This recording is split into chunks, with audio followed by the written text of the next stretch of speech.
Oh my god! It is Pokemon Fun League. New season. Hashtag new season. Season 13. Draft! We gotta do that first before we do anything. I'm your former champion, El Zubador, Joe, joined as I am ever always by the Sheriff Director of Entertainment, whose name is in fact Mario. Well, boy, howdy there, partners. Oh, partner up, baby, because we also got in here the commish, Jim. Hello, everybody. The Jimmissioner, if you will. Oh, that's hilarious. I love it. I like that. Boys, we've got quite a draft to get through. I'm sure that all the people who have been hassled by me in the past 2 weeks know that we have not just got round one. We have not just got round two. We didn't even have round three. We usually stop at round three, but I got up to round three a week ago. So we got 4 rounds to go through today, boys, before we kick things off for the rest of the weekend and I bust my ass for the weekend. A lot of rounds. 4 rounds. That's a lot of picks. You guys are like 37% of the entire. You guys are raring to go. We got a lot of draft. I did. Someone math check me on that. I'm not gonna math check you. It's okay. I got you covered. I did not make a special first draft image here. We're just gonna go right to here's our round one selection screen where all of the round one selections will be after they are taken.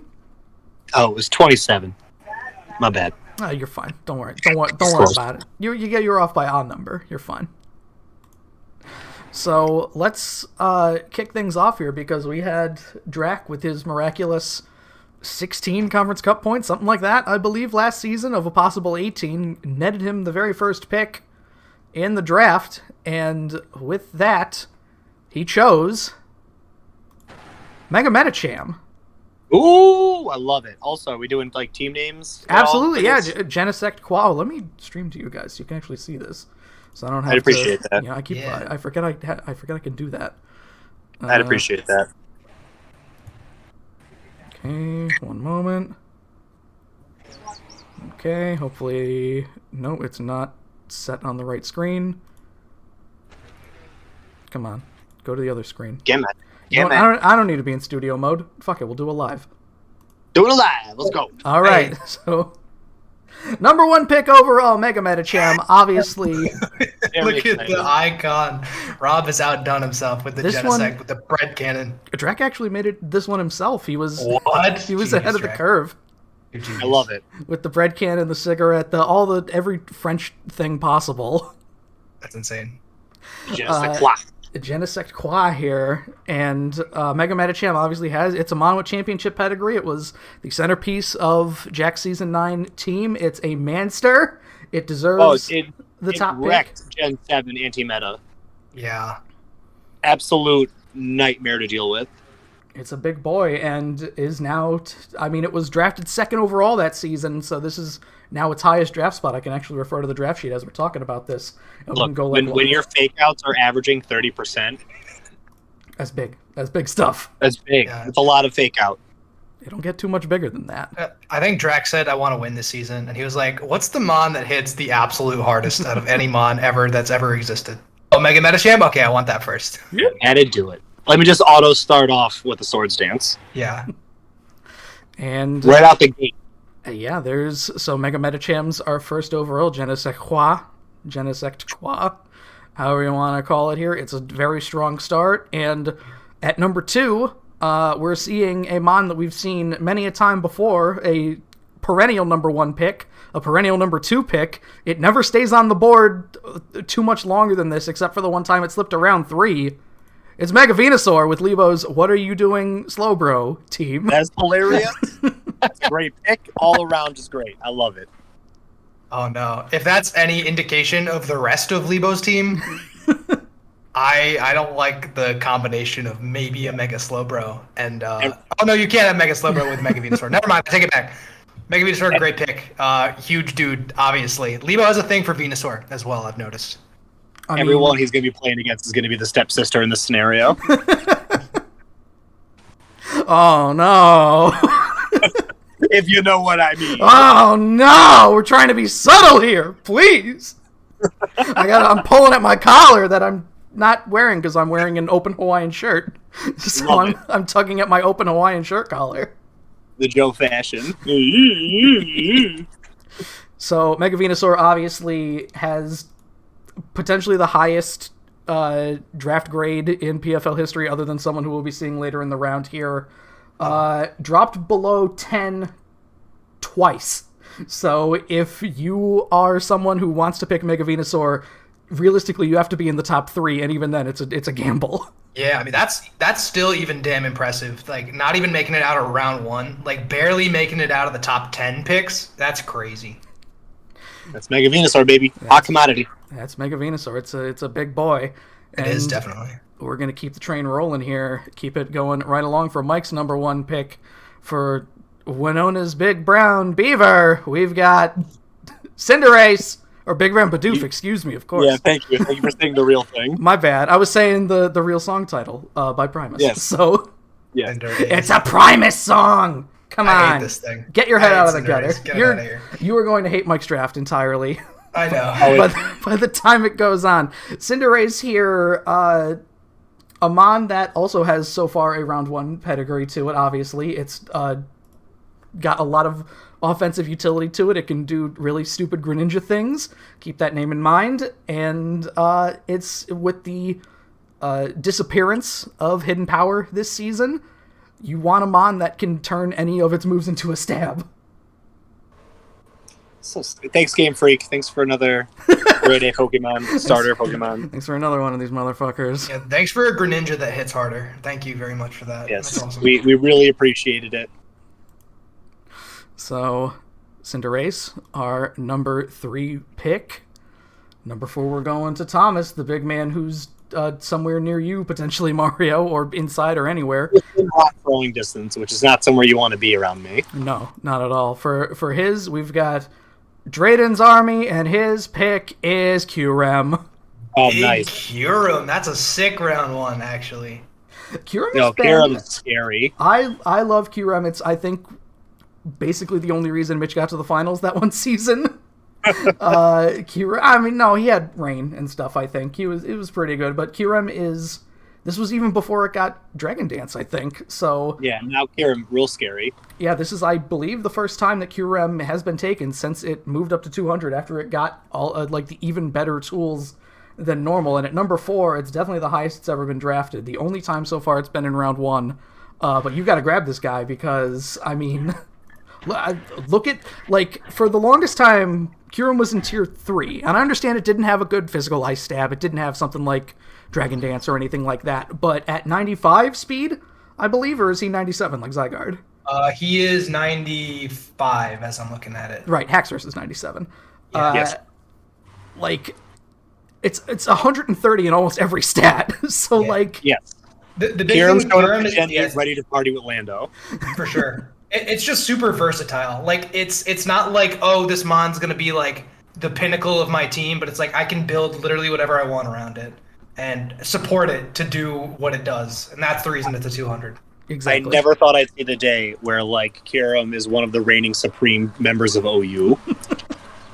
People, Kyurem, it took a while. It took 3 generations to get there, but he's there, and I'm all for it because, obviously, big monster, big dude. And he looks real cool. He looks,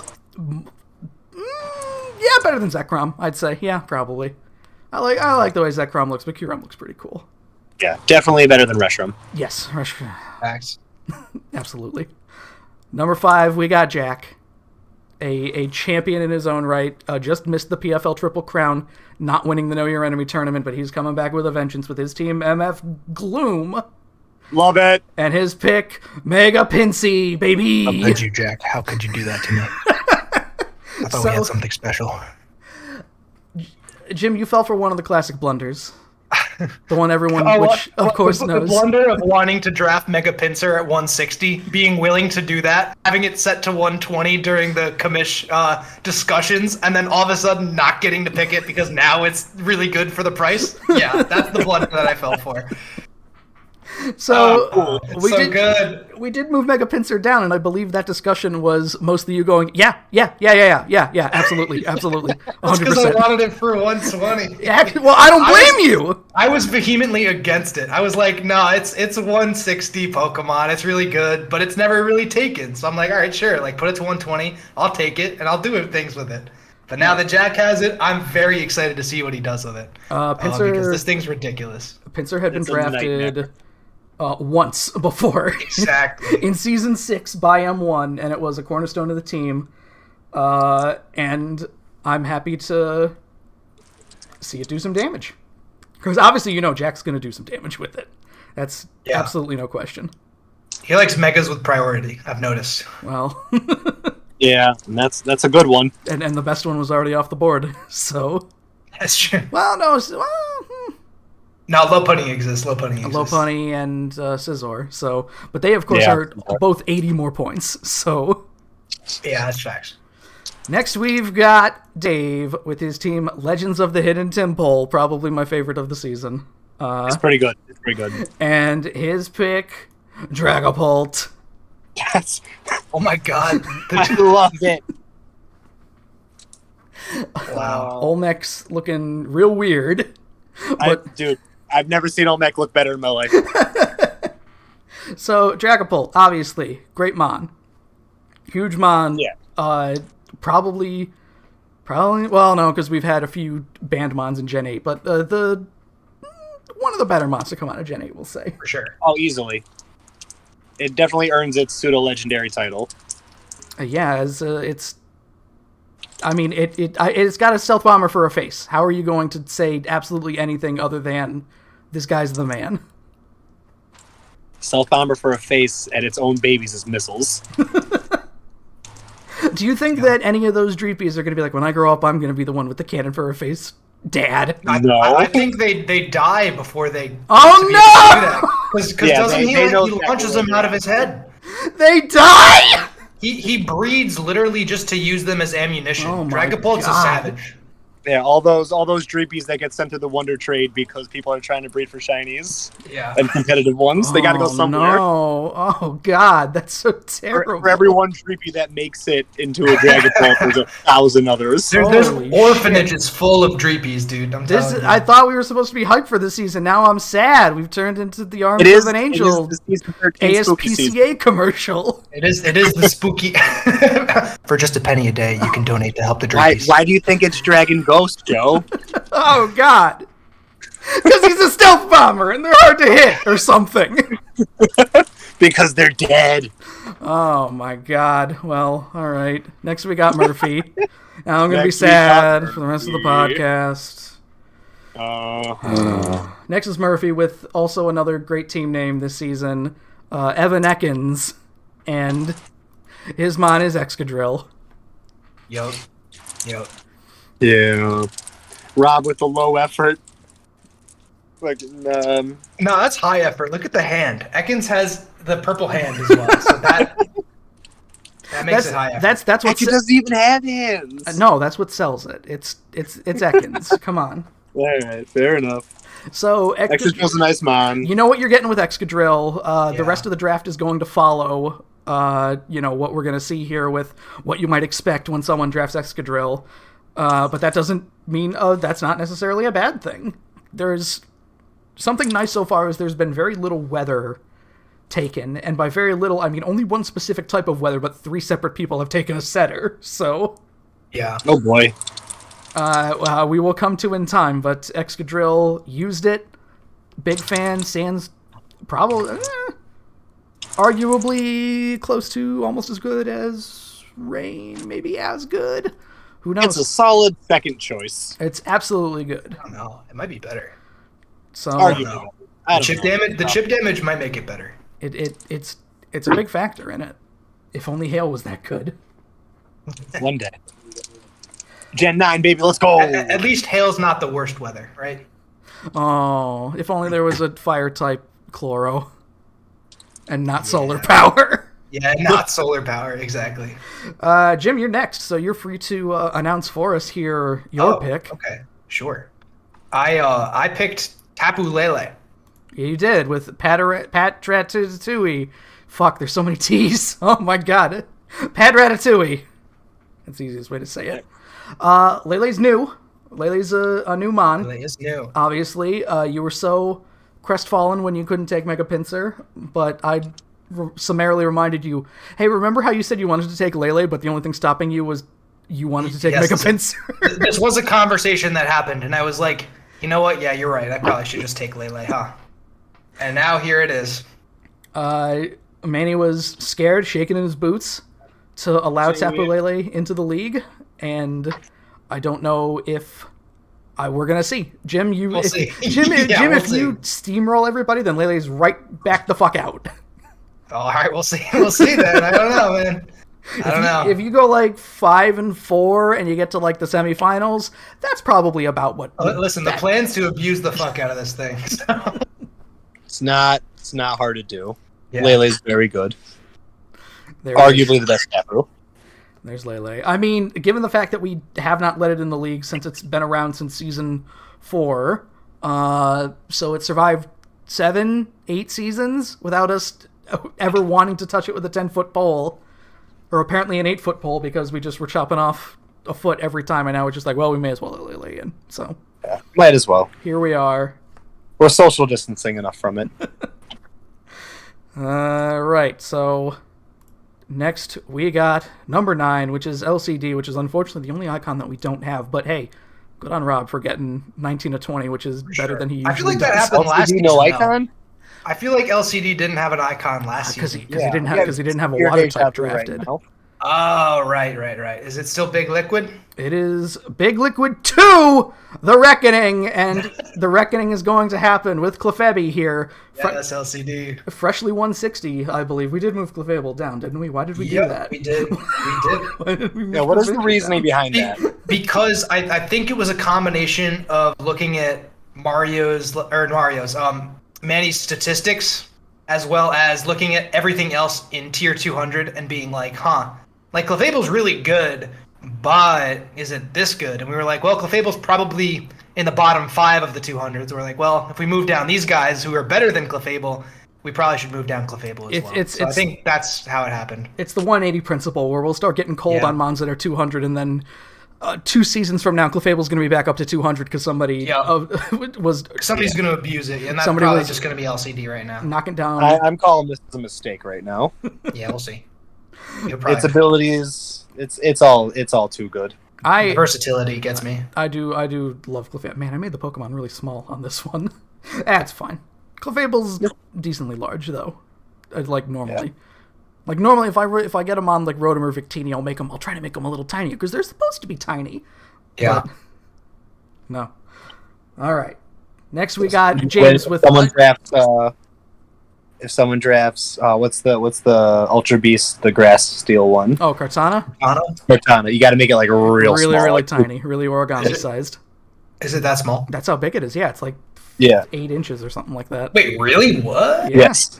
That's why it's so fun because it's got so much power. It's got the 3rd or 4th highest attack stat in the game, and it's a little tiny baby boy. But it's the size of a Diglett? Are you kidding? It's fucking small. It's smaller than that It's probably. a little origami piece guy. What tall? All Jesus, right. it seems tiny. Next we've got James with potentially the longest team name in the league's history, other than potentially Gyarados Eki's, the most interesting team in the world. We've got James with the new Jack Swing with Turtwig and crew with Mega Skizzy as his picky here. And, I mean, Mega Scizor, it's a Mon that is now unchained, unfurled. It has nothing in its way anymore. No more Tech and Power Fire. No more hidden power fires on Skarmories or, Quagsires or anything like that. No. Fun thing about Skarmory, Mega Scizor actually has more defensive stat possibility than Skarmory does between its HP and its defense stat. It is big. That's why It it's is 200. deceptively a bulky wall of a Pokemon as well. Like, besides being offensively just a menace, it is very, very hard to take down. Yeah, it is a defense. Yeah, if you think Skarmory's big, he's got nothing on Mega Scizor. So, looking at my information here, Mega Scizor is one of the mons that has the distinction of when it is drafted, it is only drafted in round 1, but there were also 2 weird seasons where just nobody took it. So, Mega Scizor, very popular mon, number 10, pretty low for it actually, other than, not being drafted. He's so cool. Yeah. Definitely going to be very interesting without the Hidden Power Fire. I think we're really going to see the Scizors specifically pop off this season. I think normal Scizors... All 4X Weeks Pokemon probably. But... I think normal Scizor is still available if anybody wants it. I think he's still out there. I'm pretty sure. I've been looking at these mons every day for 2 weeks, and there's a good chance one might have slipped past me. All right, so next we got Manny. He is continuing his theme, of course. You gotta do it. Once you get a theme going, you gotta keep it going. And he is giving us Gundam Seedot and Corviknight as his big pick in round 1. Corviknight. That's so cancer. Yeah, gross. I love Corviknight's beard. It looks so good. All of it's so good. What a great man. I love his popped collar wings. Dude, you ain't cool unless you're Corviknight pop collar cool. That drafting Corviknight first is like saying, "Hey, I know I'm going to be a dick this season." It's like this is the moment that I prioritize above all other Pokemon. It is this bulk up, roosting, body pressing menace. Joe, talking about great mons to come out of Gen 8. You got look at this bad. Corv. For sure. Manny went through like 9 different mons that he wanted to take in round 1. So I've off the top of my head, I don't remember how the rest of his draft goes. I gotta look real quick. It's weird. It's another thing where we're gonna be looking at the 3 that Manny took, and we're gonna be like, huh. All right. So, Corv, not a bad choice at all. Obviously, I feel like it's better or worse when it comes to Corv, Scarm, and Celesteela. I don't know. Corv is new kid on the block for me. So they have different perks. They got different things going on. Yeah, different things. They do a lot of the same thing, and they also don't do anything the same. They're defensively the same, but like one's set up, one's like hazards and phasing. The other's like leech seed bullshit. Like they do different things enough, I think. Yeah. Well, here we go now with Kyle, who is the Crimson Kinglers, and whom Kyle took in round 1 is Victini. Speaking of... Jesus. Oh my god. Talk about a Kyle Pokemon. Yikes. Victini... U-turn, hit hard. Obviously, Victini was the card mon for Pokefan Season. Pokefan in the chat, by the way. Hello. So, just looking at this image of Victini is enough to send chills down the spine of anyone, and in the hands of Kyle. 2-time champion previously. You have to wonder, is he going for the hat trick this season? I mean, I'm sure that every season he's going for the hat trick, but like... He's on a rampage. He's got problems with his feet and his back. He's on a rampage.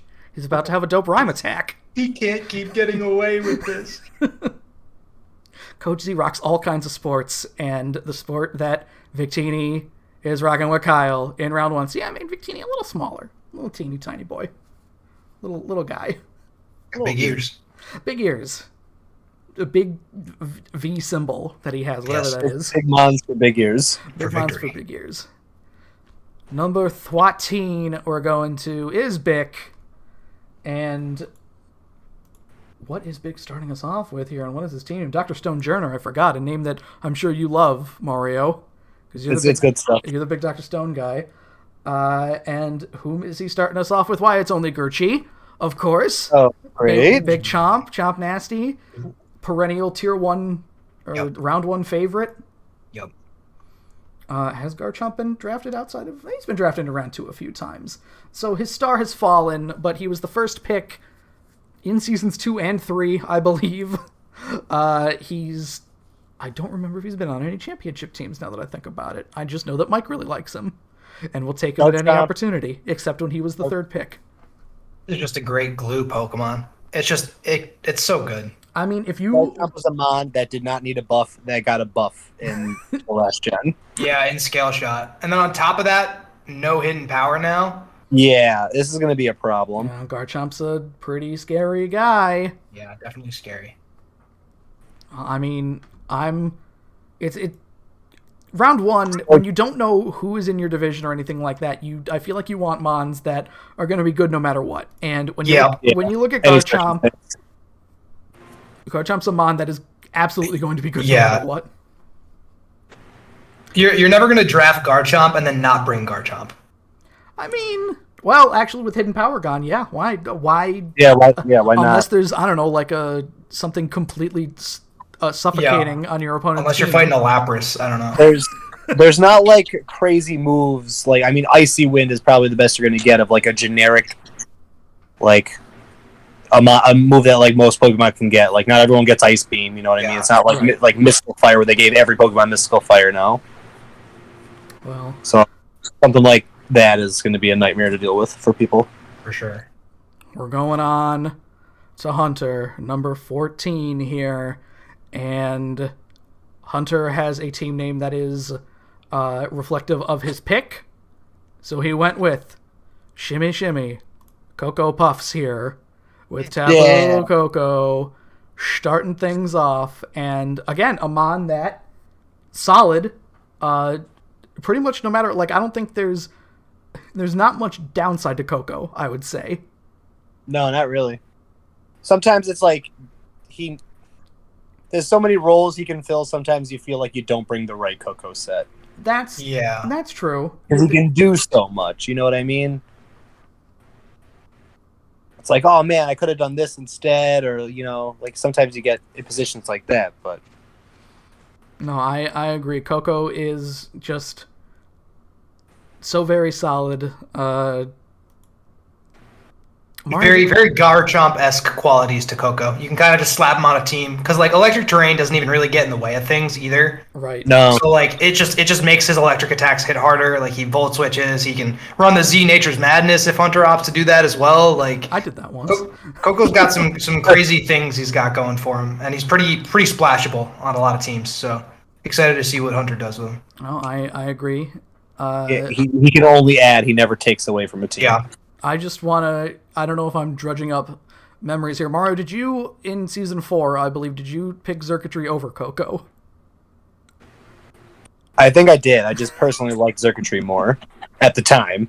Well, Xurkitree... And then you realize it has, like, base 73 speed or something like that, and you're like, right, this thing is not that good. No. Xurkitree... never been drafted in the modern era when we have this stuff available to us. Never been drafted. Who was drafted when? Slow him down. 83 speed. I correct myself. That's an alright Scarf user. Still has. It's one of those things where usually if a Mon has never been drafted, we'll be happy to move it down. I don't know. Zark at 120 seems like a bit of a problem. Next, we've got Tristan with Hera Cross 'em Up. And he's got Glastrier. Yikes. I'm really interesting first pick, I think. I agree. I feel like Glastrier might have like Kyurem publicity right now where everyone looks at the stats and they're like, okay, cool. And then they see Ice type and they're like, ugh. Yeah, I think that's exactly... I mean, one, that's why Glastrier is as low as it is. Because its stats are cracked. But the fact that it's Ice type takes it down like a whole tier. Yeah, and the only real action I've seen with it was a proto Know Your Enemy match between, I think, Vic and Drac, and Glastrier just was absolutely busted in that match. So we'll have to see how it goes. You put that boy in a trick room team, and he makes it. Oh boy! All right, is it happening again? Are we reliving? He does not have the Gen 8 problem of not having a move set. Like, he has a lot of coverage moves, actually. Yeah. And he's probably one of the best weakness policy mons to use. That is also true. He will usually go at least 1-for-1. Yeah, and he's got Beast Boost, so, like, we'll see. Yeah, that's gonna... Yeah, it's basically a different name Moxie. Yeah.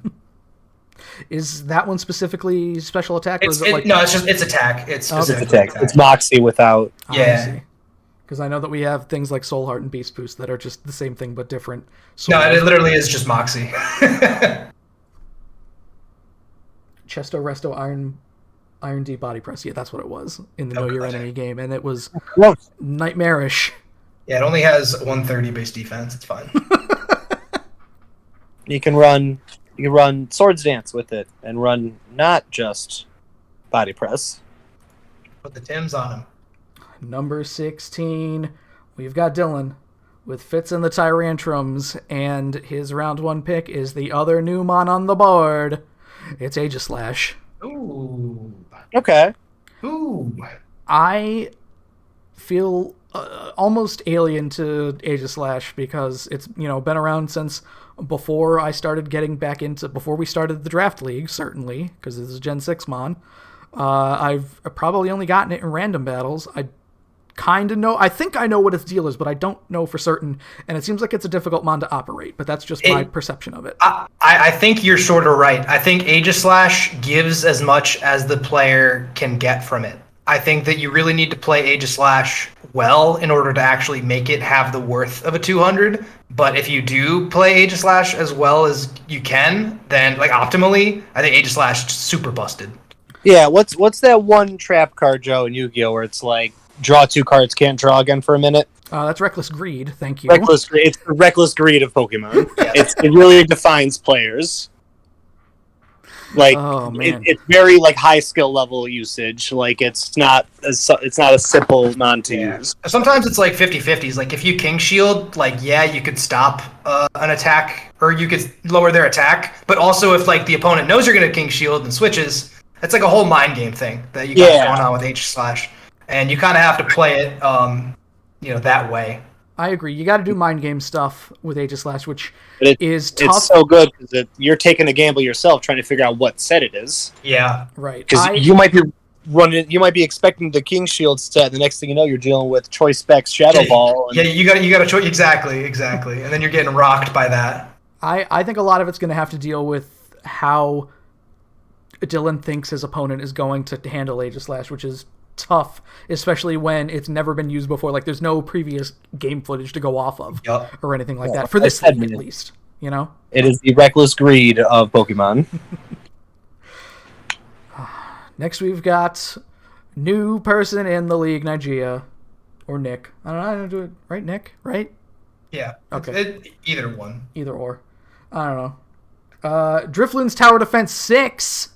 Hilarious name, and they got Big Laddie Daddy, who I had to move at a 55-degree angle here to make him fit in the box. It's perfect. It's like he's dive bombing. He is. He's dive bombing.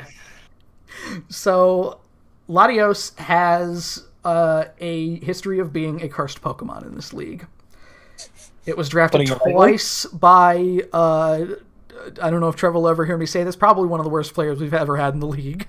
Has a potentially a worse win percentage than Tyler. I don't remember. It's tough, and generally just because Mike is one of the only people whose opinions I hear. One of the opinions he constantly tells me is that special dragons are terrible because he never wants to miss Draco, which is fair. That is fair. That is a very fair criticism of the special dragons.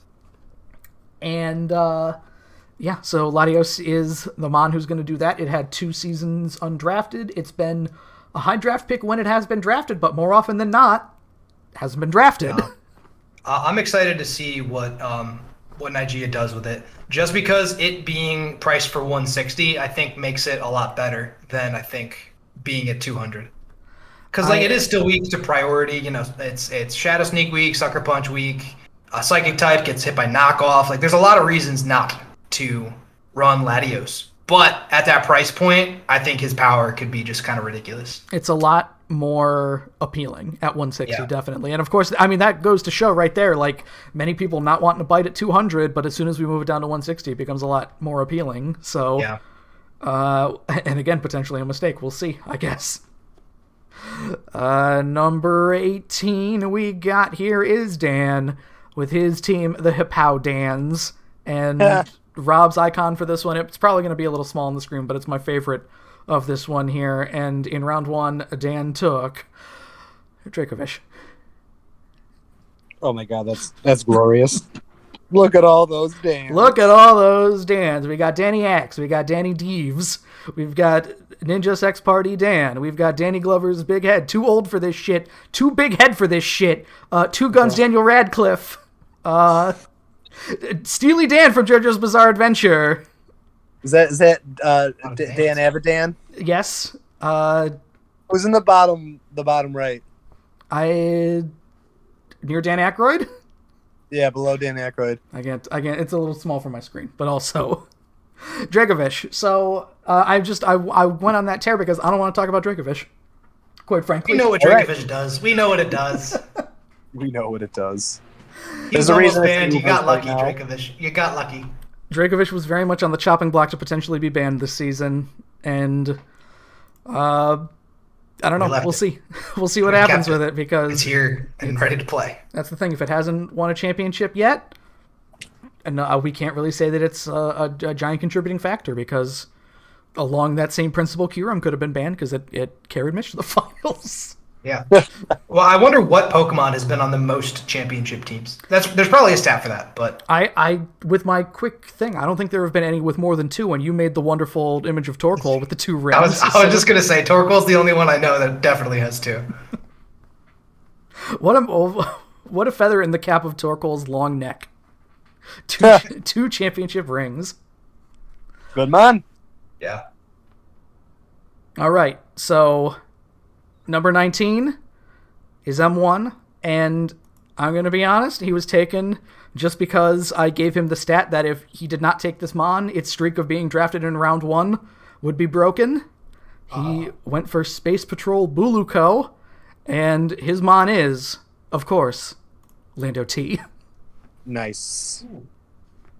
A Mon that needs no introduction. It is absolutely the superstar of the Pokemon Fun League, given that, as I said, drafted in round 1 every single time, dating back to as far as we've kept track of these things.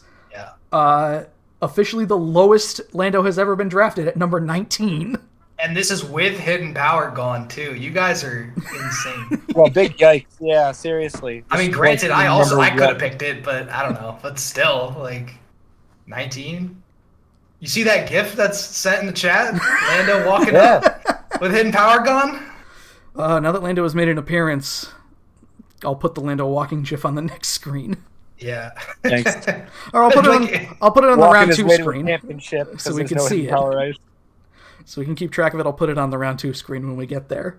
Thing's So ridiculous. obviously Lando, a Mon that was really good in Gen 5, really good in Gen 6. Then they introduced Z moves, and then they brought him back in Gen 8. And wouldn't you know it, we're back to it's 2016. I don't know.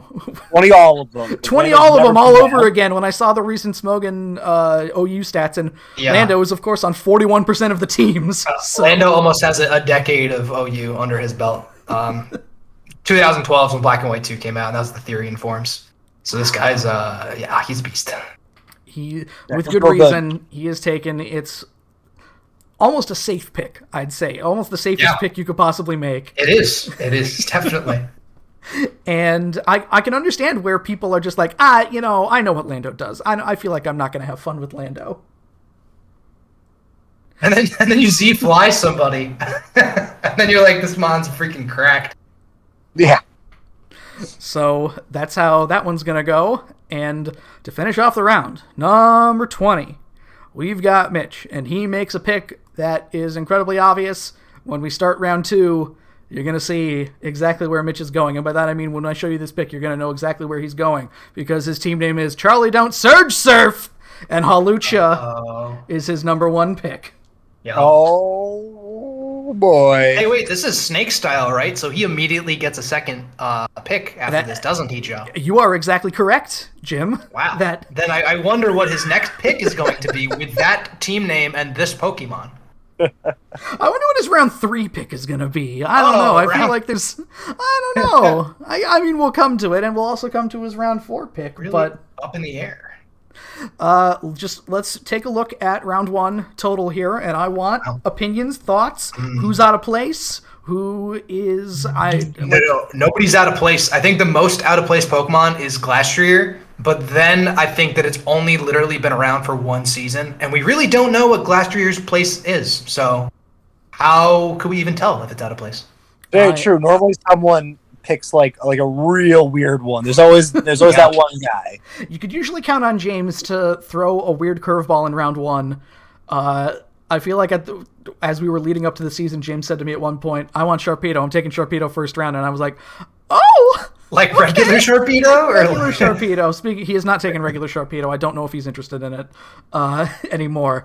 He obviously went with Mega Scizor this time. I agree that we've only dipped into tier 2. I think Glastrier and Mega Pinsir are the only ones, and even then that might be like a thing of why is this Pokemon... That's an asterisk. These Pokemon are tier 2, quote unquote, like... Why is this Pokemon like in the footnotes, like what? Like, yeah. Overall, this is a very solid, I'm not surprised by any of these picks. No, nothing terribly out of left field here. Everybody went pretty much where you might expect them to go. Yeah. Oh, you know who didn't go, which surprises me, is Mega Mawile. Mega Mawile still on the board, I believe, after even these 4 rounds. I mean, hey, I'm a person who likes picking their Mega last.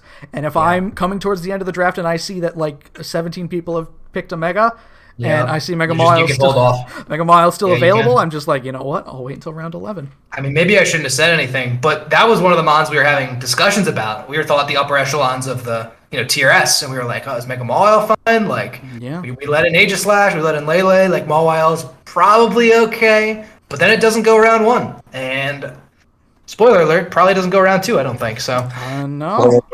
Let's get into round 2 then. Let's move right on to round 2, and as we're moving on to round 2, as I promised, I got to add the Lando walking gif. So please bear with me as I find that here because it's, I believe, just in my PFL folder. I think it's also in the Discord, in the actual chat. I got it. Gotcha. There we go. There's Lando walking. He's by God, he's walking. By God, he's talking. Right on the way to the championship. So, all right. So I better see it, M1. Did everybody remember when I said, "Hey, keep in mind that Mitch drafted Hawlucha in round 1"? Kicking off round 2, Mitch picked Pincurchin. Oh, that surprises me, said no one in the chat or in this call. I like that he's bold enough to do it this early. Hell yeah. If you remember, I believe 2 seasons ago, it was Kyle who took Hawlucha and then immediately took, I think, a Raichu second. And then, like we were all saying during the broadcast, he's taken... I mean, you know that he's taken Pincurchin. You know that he's taken Pincurchin. And then, God, sure enough, he did. Yeah. What a surprise. To compliment Lando, an interesting choice to take with Lando, M1 is taking with his mascot Mon. I think it was just basically, look, I named my team Space Patrol Buluko. I got to take Tapu Bulu. Oh, yeah. That's interesting. All right. So I ran in my Gen 7 OU team. I ran Bulu and Lando together, and it does kind of hurt yourself with nerfing your own earthquakes. Yeah. Also, they're both weak to ice. Yes. So you got to exactly switch into Bulu to deal with that. I mean, I'm not gonna put any spoilers here. There's a pretty good ice switch, pretty good ice option coming later on here. Next up, we've got Dan. This is all another very obvious pick. So, all right, Dracovish, cool. Dracovish, he can do a lot. Oh wait, that's right. What is that other ability he gets that's not strong? Oh, that's right. Oh, it's Sandra. He got Hippowdon. Yeah, I'm very excited to have this in my division. Oh, this is great. I'm having a great time already. I can feel the fish jaws locking around my neck, actually. All right, so yeah, Dracovish and Hippowdon. Not much more needed to be said about that, because that's... Yes, although Hippowdon is not on the Excadrill team. That's true. I mean, again, which is notable for now. Spoiler alert, we'll get there. So... we get there when we get there. We get there when we get there. So, Nigeria with Latios. This is an interesting double here, and I like I like the cut of this jib. One of my favorite mons, on a championship match team of mine, not one that won a championship. It's Mega Diancie. Love this Mega thing. Diancie's a fun mon. I love this thing.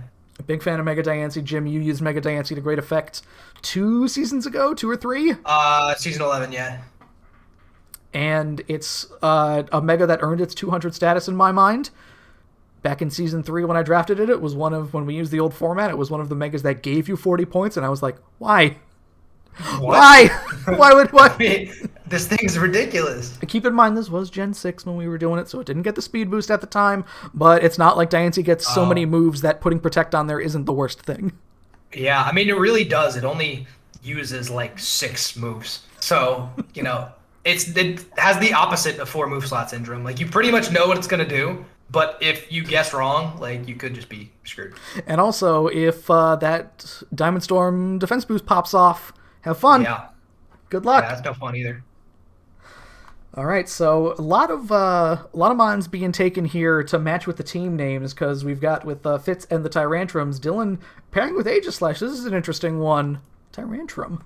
This is insanely early for Tyrantrum, but I cannot disagree with the pure terror that I have building for this thing. I'm more scared of Tyrantrum than most 200-point Pokemon. There are some mons that just stick with you. Manny has a history with Metagross. You have a history with Tyrantrum. It's just what, like, you get fucked up by him pretty bad, and then all of a sudden they're incredibly scary. I feel like I've had to build for Tyrantrum like 6 times in this league, and every time I hate it more and more. And honestly, like, if you feel like you want a Pokemon that's, I think Tyrantrum's a tier 3 right now. It is. If you feel like you want a, you know, tier 3, if you want this Pokemon to do your thing, like, draft it now. Like, if you know you're gonna want it, just scoop it up. It's so good. So now going on the train with Glastrier, hey, you take the mon that you want in round 1, and if the TRS you want is still available in round 2, you may as well take it, and that mon is Zygarde 50. Oh. So, hey, you know how Zygarde has that 4x weakness to ice? Oh, wait a minute, I've got a giant ice horse on my team. It will take no damage from ice. Yeah. And then That's all the free setup. Yeah. So where you might be thinking, I don't know about Glastrier. Then you see Zygarde and you're like, oh no! That was the strategy all along. Like, oh, I get it. Like, okay. Tristan's been to 3 championships. He knows what he's doing. Yeah, Zygarde's scary too. We've got now for Hunter pairing with Coco. We have got the fastest Volt Turn in the West here as he picks up Omega Beedrill. Ooh, hyper offense. He's what he's best at. Really going fast here. All of the mons that he's picked up so far have a pivot move. So, like, I'm talking even at like mons that we will reveal later. All of them have a pivot move. So, Boy, I like it. Going fast. So much momentum. Gotta go faster. I like that. I like Mega Beedrill. I think it gets the short end of the stick in the league, but I think it's really good. It has been a mon that looks fearsome on paper, but has not instilled fear in its battles. So I hope that can change things because the man deserves it. Mega Beedrill was a joke for far too long. Yeah. He got hot after college. The time I 6-0'd someone in the league was from Mega Beedrill. He got hot after college. He got hot after college. Be careful who you call ugly in high school. There you go. Bick pairing with Garchomp, the second step of being the absolute madman. So he went with Garchomp, and he is pairing that with my guy, our team logo, our league logo, Mega Gallade. Yikes. Bick's like, yo, Brilliant Diamond, Shiny Pearl are coming out. Like, I got a rep. I got a rep. Got a rep. You guys like arm blades? I got arm blades for days, bro. Statistically, 2 of the best Pokemon I've ever seen. This is facts. They are both very, very good. And not to mention that this is a top-heavy strategy. 2 200s is it's a rarity, I think, in the league. Double S is not super common. Usually you'll get 2 or 3 people that do it. So yeah. And then you get the goofballs that do 3S. Yeah, well. So I thought it'd be funny. Yeah, there's the good side, obviously. There's the, oh yeah, these Pokemon are obviously like better than a lot of the ones underneath them. But then there's the, oh, I drafted a 200-point Pokemon. The rest of my team now needs to suffer a little bit. And I'm probably also going to be bringing these 200s to pretty much every fight. And it's predictable. That's the main problem with my strategy, is it makes it more predictable, but where part of the team building aspect of the league is being unpredictable. But yeah, we'll see how it goes. Speaking of, I'm sorry, we moved this mon down. I thought this was another double 200 strat. This is actually Kyle building a very scary Firewater Grass core to pair with Victini. He went with Rillaboom. Yikes. I don't like it. Oh my god, Victini with Grassy Terrain Recovery. It's pretty good. Kyle might be looking for that third chip. U-turn. Oh, they're going to be all over the place. Yeah, that's insane. So that's an insane combination, actually. Piggybacking off of Manny drafting something that we're going to be like, huh. Manny decided to compliment Corviknight, complete a core by getting Mega Altaria. I love that. That's awesome. I like Mega Altaria. I got to use it one of the seasons that I played. I can't remember which one. Big proponent of it. Big like how versatile it is and almost everything that it does. But this early seems odd to me. I believe this is the earliest Mega Altaria has been drafted. All right, only by 5. It went in round 2 last season. So, yeah, I think the Mega Altaria is really, really good. Probably the favorite Mega I've ever used. Because it's really, you can do pretty much whatever you want with it. I mean, in PFL anyway. Like, well, that's fair. Like, man, Mega Altaria has you Cotton Guard, you Dragon Dance, you can run, Roost, or you do pretty much whatever you want. Fire Blast, you can be special, you can be physical, you can set up, you can defog, you can be support, you can heal Bell. It's just like literally whatever you want it to do, it can do. Does it get Wish? No, it does not get Wish. Heal Bell and Roost. I mean, any mon with Heal Bell is an asset in my mind. So, yeah. Gotta remember to bring your clerics. I know, like, when team building with some people, I'll be like, hey, you don't have anybody that rapid spins. And they'll be like, yeah. Like how can you imagine trying to tell, like, all right, you also need a cleric. And like, if I don't have a rapid spinner, come on. Yeah, with their Megazard Y not running a rapid spinner. They scoff at the idea and then they die to hazards. You're like, oh. So to pick up now, James with Mega Scizor, he is complementing that with Rotom Heat. Fair enough. Okay. I mean, that's a mon that eats fire. May as well. Yep. That's a Volt Turner. That's a Volt Turn core. It's a Volt Turn core. Rotom Heat was definitely too much at 160, but then it's the first Rotom to go when we move it back down to 120. So I don't know, man. I don't know if it's too much at 160. I was still a proponent for it, but I don't know. But we'll see. We'll see how it does. We'll see. Manny also hates the Rotoms, I think. So, despite Rotom Wash being picked every season at 160, he's like, no, we got to move it down. Why? Why? I was like, no. Next with Clefable, I really like where LCD's going here. So with Clefable, who do you pair with it? Why not Salamence? Oh, Jesus Christ. I'm not going to take the credit for it, but I told him. He was looking for a round 2, and I was like, listen.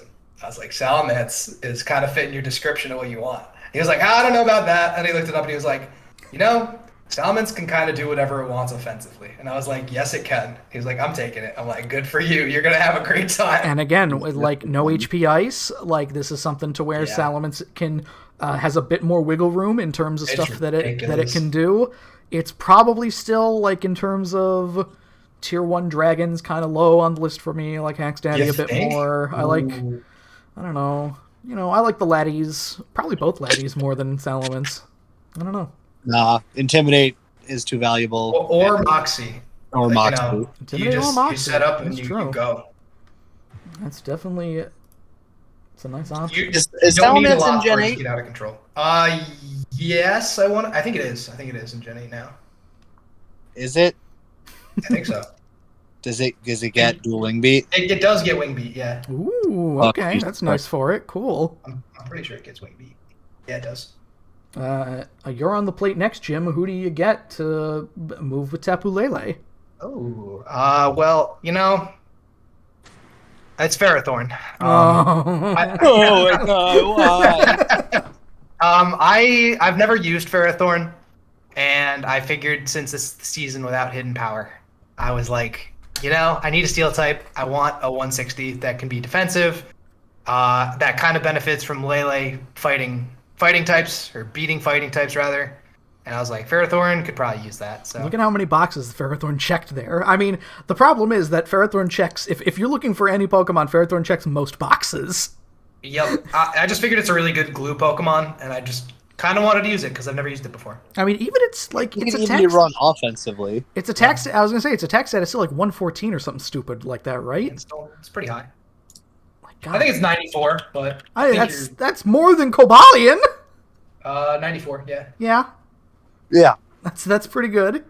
Yeah, it's pretty good. Banded Ferrothorn incoming potentially. Who's to say? Gyro balls and power whips. Let's go. Sure. So remember when I said that Murphy took Excadrill in round 1, and that would probably come back? Yeah, hit me with it. I know. Yeah. Well, actually, I lied because it's Togekiss. Oh, Murphy! classic Murphy. Yeah, that would have been my second guess. I'm getting into bed at night and I can't sleep and I need my blankie. And Togekiss is that blankie. I never thought anybody was going to bite on Togekiss at 160.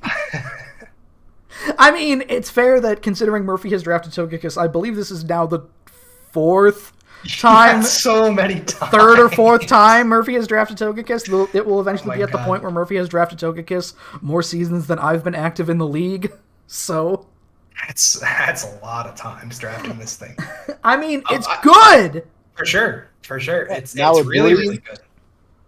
With Excadrill, it covers literally pretty much everything except for like fire types And water. It covers fighting. It covers ground. You're right. It doesn't cover water, but it's got big enough SPDEF that if it's a special water type, it's probably going to do okay versus. And with fire. Fire, it doesn't cover, but he also has a round 3. Who also I know. Assault Vest on that boy. It's eating all the flamethrowers. Yeah. Well, I mean, I'm just going to take this opportunity to remind everyone that I beat Murphy's Togekiss in a playoff game with a special defense invested special attacking Tyranitar with an AV.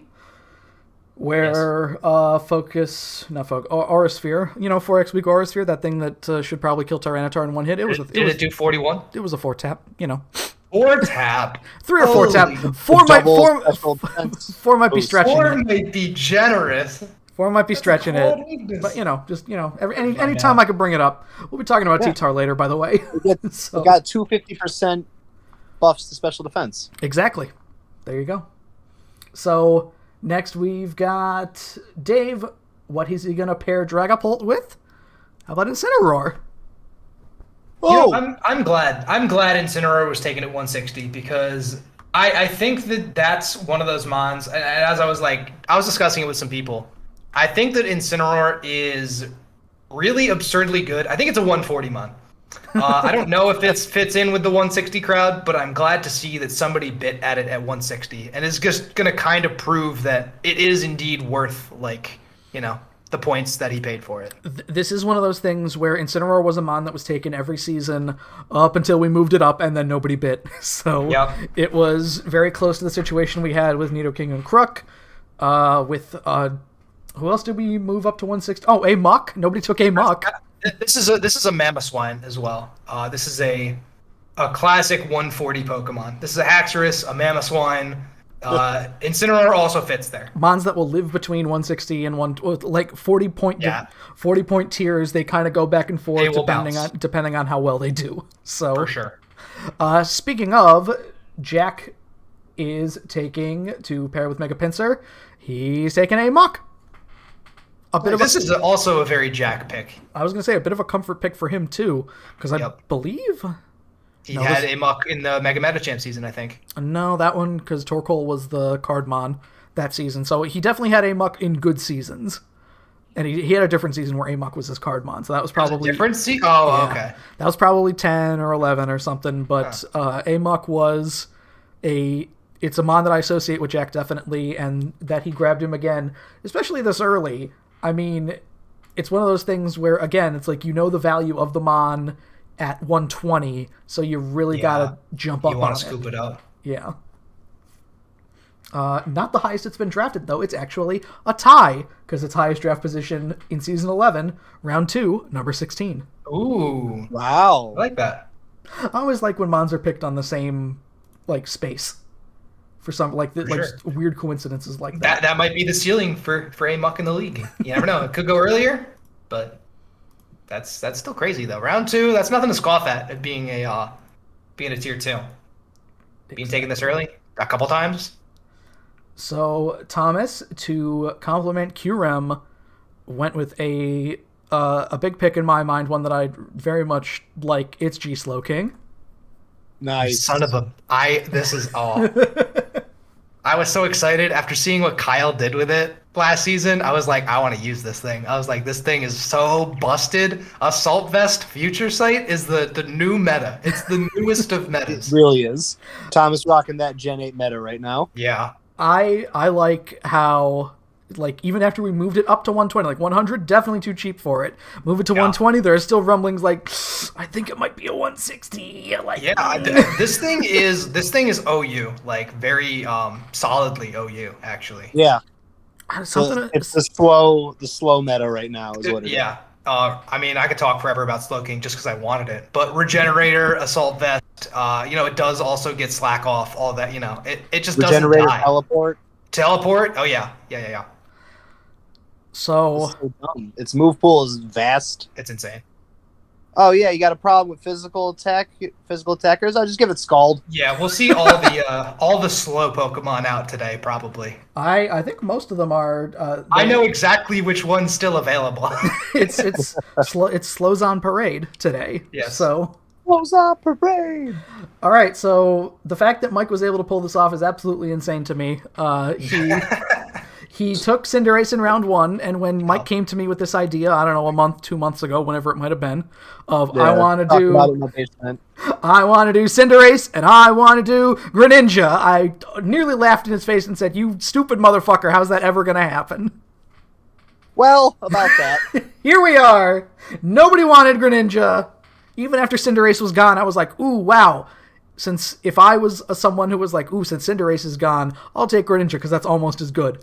No, nobody really had the idea. So, Cinderace and Greninja. If I may mention something about this, please do. I enjoy the idea behind it, but Nigeria had actually used a Cinderace Greninja like core in PCLL, and they'd felt that it was kind of hard to build with them because they both kind of do the same thing. So, it's like you just slap 8 coverage moves on the both of them, basically. So it's kind of hard to know which one needs which move at any given moment. And you could be, like, in with the wrong Pokemon with the wrong coverage move. And you're not going to want to be. So that might lead to some issues with Mike team building. But regardless, I mean, obviously they're both insanely good Pokemon. So we'll see how that goes. I believe he did refer to this as, alternatively memeing and trolling. So it's very possible that if he's 0-3 after 3 weeks, he's going to blow up the entire concept. Yeah, I'm just waiting for Kecleon. I'm desperately waiting for Kecleon. I keep trying. I keep telling him. You got Mike. I know you're there. I know you're watching. Please pick Kecleon. All right. He's green too. It fits perfectly. Oh man, true. Yeah, you got all the colors of the firewater grass, even though Kecleon is not grass. He can be though. He can be. Who's to say that they're fire and water? Who's to say what types they are? All right, so Lebo took Mega Venusaur, and if I had to ask you, what is a tank to complement Mega Venusaur that would just be awful? That would just really, like, you see those two names next to each other, and you're just going to go, oh, Jesus. Goodra? Goodra's a good one, but it's actually P2. Oh, shh. Oh, that's... No. Lebo, as if your games weren't long enough last season. Oh, my God. And it gets worse. I'm sure it does. I hate that. Hey, you want to take this fighting type attack, Porygon? Oh, sorry, it's Mega Venusaur. Sorry. Oh, now you're leech seeded? Oh, now you're sleep powdered? Oh, I'm sorry to hear that. Here, P2, get some leech seed recovery back. It'll be fine. I can't stand it. Let's move on. And Drac, to complement Mega Medicham, he is taking Mandibuzz. Oh Again, my a God. Pokemon I thought of, but very, very good. I do like this this core a lot that he's got going on. The way- Nothing too crazy, like type-wise, like usually you see the dragons, the fairies, the steel, but Dark Flying complements Psychic Fighting really, really well. Very, very well. No, I agree. I like where his head is with it. And we'll be starting round 3 in a moment, but give me some thoughts and opinions on round 2 here. Anything that seems like a sleeper pick, anything that you think, again, we kind of talked about Tyrantrum or like Pincurchin being a little early, but when you have an idea in your mind, you go for it. Yeah, especially when you don't want it taken from you. Exactly. Yeah. I don't know. I think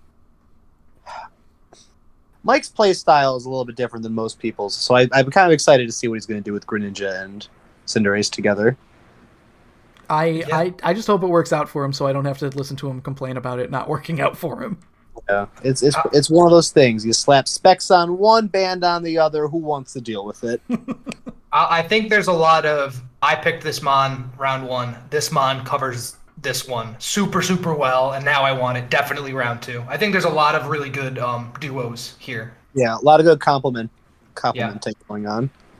Well, let's kick right into it then and head over to round 3. And let me really quick paste duplicate. There we go. All right, so now we have Lando where we need to be.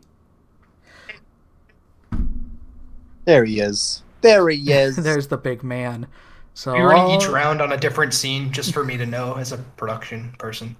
Is each round a different scene? Oh yes, of course. Okay, all right, gotcha. Absolutely. I'm not stacking. God, there'd be so Yeah, many. no, There'd be that's so what many sources. you may have done. Yeah, no, that's what I thought. So okay, no, that makes sense. Like each mon is its own source. It's I know. So it's rough. it's hard out here for a pimp. Yeah. No. So all right. These images should actually be a lot higher. So, or should they be? We'll find out after round 1. Oh, where are my draft Round so far 3, images? pick one. Did I not put the draft so far images in here? Oh well. I got a lot to try to remember. Sue me. I'm gonna move these up really I'll quick. see you in court. So, Section. drafting a little cheeky in the chat there of saying that Mike should draft Silvally. Oh yeah, in I round bet. 3. Jack. About that. About that. With the first pick in round 3, Drac took Silvally. So we talk about comfort picks. This is, I want to say, the 3rd time Drac has taken Silvally because it's a versatile mon. It's pretty good. And honestly, some other leagues put Silvally as 18 different Pokemon. I think that's so excessive. Like, for real, sometimes they separate Silvally based on like type, and I think that's motherfucking kidding me. Absurd. Yeah, no, that's a lot of Yeah, Silvallies. Then they have, like the Silvally grass is obviously like really shitty, but Silvally steel's pretty decent. And No thanks. Yeah, I mean, I've seen they do that in ladder. So yeah, That's stupid. But- not the yeah, place no. for it. I don't like it. But this definitely adds a little bit of diversity to Drac's team. Like Mega Medicham, it's gonna hit hard. It's gonna click high jump kick or drain punch or fake out or bullet punch. Mandibuzz just gonna wall things to oblivion. So Valley, kind of a pivot, kind of support, can be set up. Kind of can do a few things. So I think it adds some much needed options to Drac's team. No, I agree. We're gonna blow through this one a bit quicker because we also have the draft so far images Yes. that can help us to see all 3 mons together. This is So, Lebo, he has Mega Venusaur, he has Porygon too. How about Slowking? How about you? Throw- You're the one who took regular Slowking? How about you throw Slowking in there? I don't like it. God. Uh, Teleport, Regenerator, Recover, Life Seed. Somebody needs to stop him. so It should be illegal. Mike has Cinderace and Greninja. How about you throw Registeel in there? Great. That's interesting. That's It's a neat little glue Pokemon. big defense on Registeel. I don't like how passive Registeel is my problem. Even though Seismic Toss is a very good option for it. I just don't. Does it get body press now? I think it does, right? It might. I forget. I was like, that in itself, like being 150 defense. Definitely helpful. Yeah, iron defense, body press, and go. Yeah, it gets body press. Yeah, all right. It's just this is my Reg Ice bias coming out here because obviously I want Reg Ice to be the best, like no one ever was. Never, ever, ever will be, unfortunately. Until Game Freak decides to buff its speed by 100 points and give it freeze dry. Hey, there we go. Listen, I love Reg Ice just as much as the next guy. Give me AG Reg Ice, baby! Clearly the worst one. So Qrem and G Slowking, Thomas has decided to pair with them. Ol' Scary Gary. Oh, gross. That's a couple Dragon Dancers. Yeah, he's dancing a lot. It's kind of too, well, not necessarily too physical, because Qrem can definitely play special. And more often than not, would be special, I would think. Not these days. Especially, I mean, if you got Gary in the back pocket, It's got both, right? It's got 130 in both. Oh yeah, no, you could definitely do both. I'm just saying, if you want Gyarados to knock down walls, then you don't really need Qrem to also knock down walls. Qrem has a very interesting substitute pressure roost set. Oh yeah, oh definitely. That it can stall things out. God, that sounds scary. That just sounds so terrible. Yeah. Oh boy. All right, so Jack has Mega Pinsir and a Muck, and he's got another Mon with a dash and a letter with Rotom Cut. Oh. Rotom Mo, Rotom C, whatever you want to call him. Second Rotom taken here, and it helps out with the old ground weakness that a Muck has, definitely. Yep. This is screens. This is defog. This is classic Jack stuff. This is you want your Alolan Muck to take 8% from a Fire Blast? Just have a light screen on the Rotom. like that thing literally won't die. It's gonna get more Black Sludge recovery back or whatever. It's just yeah. This is a good compliment though. I think. Oh, definitely. With Dave, he's got Dragapult, he's got Incineroar. How about you throw Seismitoad in there? Big Sizey Mizey. But round three for Seismitoad. Seismitoad was one of the ones we moved down, so it could be kind of one of those jitters of just like, and is this actually the earliest Seismitoad's been taken? It has, yes. It was taken in round 3 previously, but at number 10. So round 3 just might be where Seismitoad lives. Who's to say? I don't know, because the divisions obviously haven't been revealed yet, but this is not in the Dracovish division, is it? I don't think it is, right? This is, you say Dave's pick, right? Dave, yeah. Dave is not in the division. Yeah, so this is just picking Seismitoad on its own merits, not because it's a water absorber and you have Dracovish in your division. So I appreciate it. That that steals it away from other people that might want a water absorber for their division. As someone with Dracovish in their division, I did recognize that Seismitoad is indeed not an option for me anymore. That was the early Gen 8 answer. I mean, there was Seismitoad. Yeah, there wasn't a lot of answers. There are not a lot of water absorbers. For a short stint. Yeah. Because of it. So remember, but as far as the water ground goes, I don't know. I could never see myself wanting to take it over something like Swampert, Quagsire, Gastrodon. Yep, all of them I think are better. But the water absorb is the thing that it has that's helpful, which Swampert doesn't have in the same tier. But then you still have the other two. And it gets Power Whip, so it's actually like an insane water type counter. Yeah. All right, so remember when I said Murphy took Excadrill in round 1? Willie took Gigalith in round 3. Yep. Of course. Yep. So, not much to say there. One of my favorite mines aesthetically. Sandsetter's off the board. Great. He's a big rock guy with a lot of red spikes on him. What's not to love? That's true. Well, hey, Tyrannotars are still around, right? There's still 2 more Sandsetters. No, you're right. Still available. Yeah, both T-Tars are still around. You're right. Yeah. There's so many Sandsetters. I literally only thought of those 2. I actually forgot about T-Tar. There's 2 of them. I know. I forgot about both of them. I feel bad. Oh, poor Tyranitar. I know. He hasn't been taken yet. I don't know. Well, Jim, you're taking a different Mega, as it happens. That's not Tyranitar. Why don't you tell us who you took in round 3 to complement Lele and Pharaoh? Okay, he has been shunned by the PFL in the past. He has been a Mega who has had this big, idea of him, but he's never been taken. And we moved him down, and he was never taken. And I decided, I was like, Joe, I'm going to do it. I'm going to take him. I'm going to make you proud. And I picked Mega Sharpedo. Hell yeah, Yeah. motherfucker. That's what I want to see. Yeah, he's so cool. Yeah, he's really nice. Mega Sharpedo in his Cool guy. history has been taken Dame. 3 times. This is the highest he's ever been taken by 6 rounds or so. Yeah. Especially now with like not the immediate mega stuff. Right, I thought people would bite Yeah. at that. Like flip turn as an option too. Why Yeah. not? You gotta, I know. send You in. just need one. Sometimes you just need one speed boost, and those And that's it. That's strong. Is it strong jaw you get, or what? Yep. Is It does It get is strong strong jaw. jaw. That's right. Yep.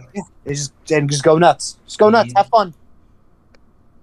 I think that's exactly it. As soon as we implemented the rule where you didn't have to Mega immediately, I think certain Pokemon inherently got buffed, and I think Mega Sharpedo was one of them that's flown under the radar, and nobody has even wanted to touch it. Because you think of water types in the league, you think of bulky Pokemon usually. You don't think of frail, offensive Pokemon, but here we are. Don't get mock punched. Here he is. So You can't get Mach punched in Psychic Terrain, by there the way. you go. Oh my god, it's so good. Just You paired them too well. I don't like it. I don't like it. So we've got LCD. He's got Clefable. He's got Salamence. He's got Donphan. I love Nice. it. I love this thing. Big fan of Donphan. Big Donphan over here. I'm a big I fan of didn't know Donphan. Donphan had both 120 attack and defense. Yeah, really good tier 3. Donphan, very quality tier 3. Lo- Always taken. A lot of people look at it, they see like, oh, good, this mon can set rocks and it can spin. Great. Yep. And then, they don't see 120 attack. And it has Ice Shard, I think, too. It's got, like, Yep. like why? Why does it Yeah, have it's Ice got weird Shard? priority. Yeah, it's got like Ice Shard, Seed Bomb, like It has Honestly, 30 Endeavor. yeah, it does. Sturdy Endeavor Ice Shard. Don't Yeah. sleep. Pretty good. Can be pretty good. James has Mega Scizor. He has Rotom H. And his third pick is Runerigus. Nice. We All right. moved both of the mummies down. Runerigus being taken now is nice. I wonder if his older brother will be taken at some point. I feel silly because I was on Runerigus' Smogon page like yesterday, wondering if I should take him, and I should have known that he's already been taken because I definitely already knew that, but I sort of just didn't register it. Like I said, Big Boy Good Cofagrigus. Pokemon. Still Cool available. Pokemon. Yep. Yeah, he's real good. So Z Memento. Manny has Corviknight, Manny has Mega Altaria, and Manny has Tyranitar. Hey, there it is. Man, this is Manny's. This is the. I'm gonna draft a sand setter, but not have a sand team. I mean, Taps his brain like you don't need it with Tyranitar. you really. I mean, listen, you don't. With all but the- with at all the the- same time, With all the fun berry shit, just take a nerve in this Yeah, league. you do. Yeah. That's true. That's kind of true. I'm But then you miss pretty out on the sure with- free assault vest, though. I know, yeah, that's tough. With Assault Vest and the boost from Sandstream, he has an equivalency base stat total higher than almost every legendary. There you go. That's Good my guy. man. That's my dude right there. That is a fucking dude. And he was He's kind of a 120. Don, honestly. He crosses over into Don territory for certain. Yeah, we got rid of Hidden Power, but let's slow around Pursuit. That's true. That's true. This is true. So, all right, like I said, Kyle was completing the scariest Firewater Grass core potentially that I've ever seen. He's got Victini, he's got Rillaboom, he's got Toxapex. Ugh. Oh. I never want to fight this team. Ever. And we're Holy only shit. we are only 3 mons in. This is kind of top heavy as well, actually. This is a 200, 160, 160. I mean, that's more common because I think that's more manageable. No, definitely. But at the same time, it is still, it's a heavy investment. I mean, look, Getting the big ones out of the way first. I'm never going to question anything Kyle does because he has No, 2 definitely championships. not. So, I'm going to puke looking at this team now, actually. So, with Bick, we've got Garchomp, we've got Mega Gallade, and Mario, I'm sorry to say, you are not the only person who has decided to go for the 600 club because Bick took Celesteela. I knew that. What? Yep. Bick has Oh. 3 Tier S mons to start his draft. That's Oh over my. half the points. That That's is half your draft points. over half your draft points on 3 mons. And Mario, you had what? Zardex, Kartana, And Zardex, Kartana, and Thunderous. yes, Thunderous. yes, Thunderous. that's right. I So remember prepping for it and hating it. how do you feel that stacks up against Garchomp, Mega Gallade, and Celesteela? I think it's not as good because I think Thunderous isn't as good as any of these three. But I think that Pokefan actually said it earlier. He said that Celesteela is better than Corviknight. That's better than Skarmory. And yes, they do all different things, but I think in a vacuum, I think Celesteela is indeed the best one. And actually kind of goes a decent ways to complement the other two S-tier Pokemon on Big's roster. Right, and that's why we moved it back to S, because it was 1 last season. Yeah. Let me. I didn't press up enough times. I gotta keep moving the division images out of the way here. So next on Hunter's team, he's got Coco, he's got Beedrill, and he's got Big Vippy, baby. Yes. Ooh. Okay. I was so happy you went with Vaporeon. Vaporeon is a mon that I'm surprised has not been taken every season, because it seems almost ubiquitous in terms of, like, if you want a defensive water type, you take Vaporeon. I think he got even better now with Pivot. It does get flip turn, doesn't it? Yeah. That's very, very good. Very nice thing for it. And like I said, it continues the Volt turn, now flip turn combo that's here. So especially with helping, if Beedrill takes too many rocks, wish it right back up. Oh, definitely. Yeah. Great Wishmon. Probably one of the best Wishmons, unless you're using Wish on Chansey is a dangerous game, I'd say. I don't know about that. That's a tough one. I mean, you got like Clefable, Alomola has Regenerator. There's a lot of really good Wish Pokemon. Vaporeon's definitely up there, though. Vaporeon's up there, though, definitely. I mean, huge HP stat. 130 HP Wishes. Nothing to sneeze at. Next, we've got Tristan. He is complementing Glastrier and Zygarde 50 with Mega Heracross. So interesting. This definitely comes as interesting to me, too, because, Zygarde's not a big attack mon, really. After a dance, it's pretty good, but it's only got base 100 attack.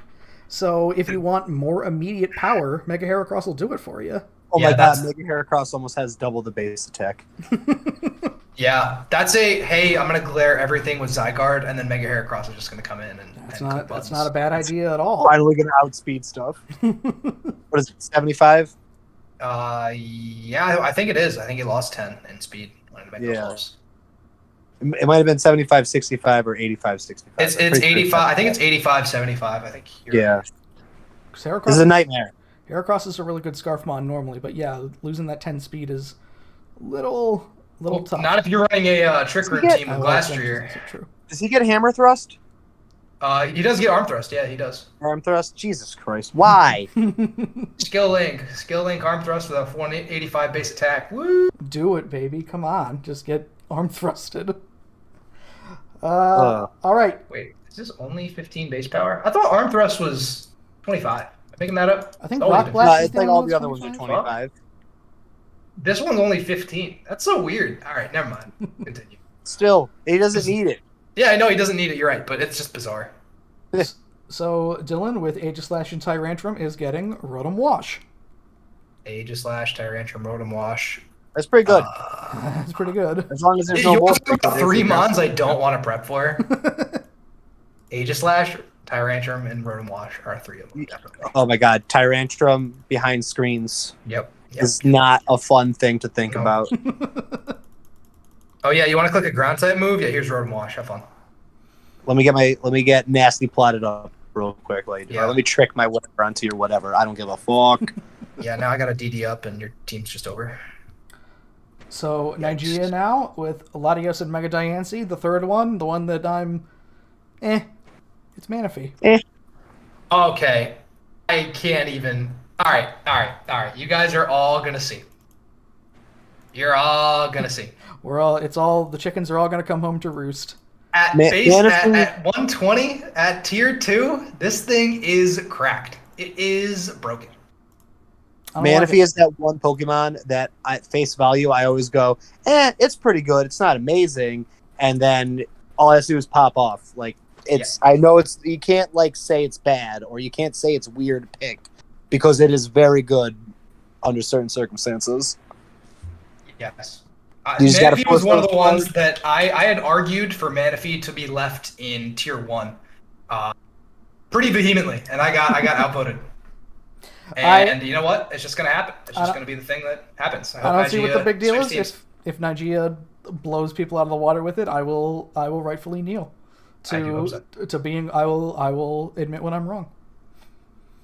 So next we've got Dracovish, and Hippowdon is going to be complemented by Aerodactyl. Interesting.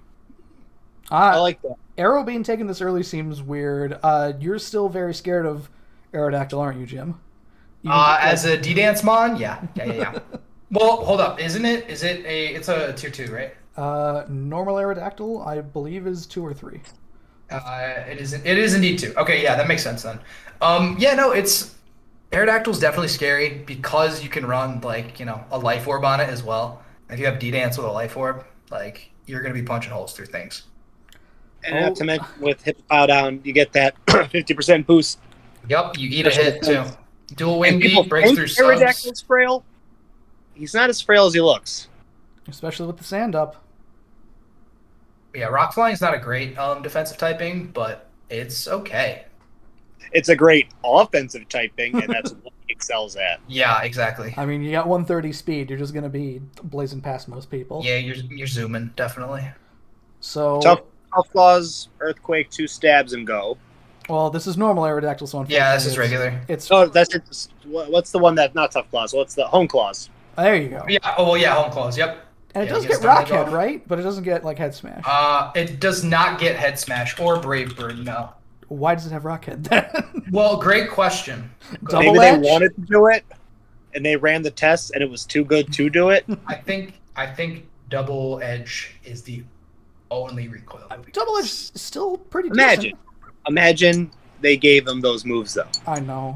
He would be good. I don't know if he'd be broken though. I don't know. You slap a band on him. He'd be cleaning really up. Good, but still. So He's too fast and too strong. To complement Landorus T and Tapu Bulu, M1 has taken Salazzle. Ooh.